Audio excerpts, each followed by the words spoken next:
কবি সুভাষ মুখোপাধ্যায়ের লেখা কবিতা মিছিলের মুখ। মিছিলে দেখেছিলাম একটি মুখ, মুষ্টিবদ্ধ একটি শানিত হাত আকাশের দিকে নিক্ষিপ্ত। বিশ্বস্ত কয়েকটি কেশাগ্র আগুনের শিখার মতো হাওয়ায় কম্পমান।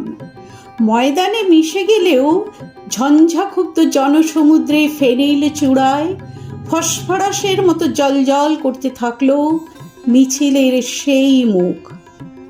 সভা ভেঙে গেল, ছত্রাকারে ছড়িয়ে পড়ল ভিড়, আর মাটির দিকে নামানো হাতের অরণ্যে পায়ে পায়ে হারিয়ে গেল মিছিলের সেই মুখ।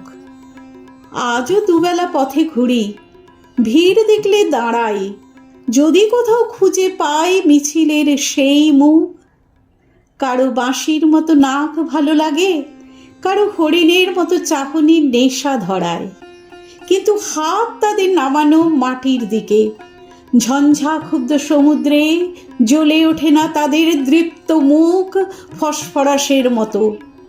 আমাকে উজ্জীবিত করে সমুদ্রের একটি স্বপ্ন, মিছিলের একটি মুখ।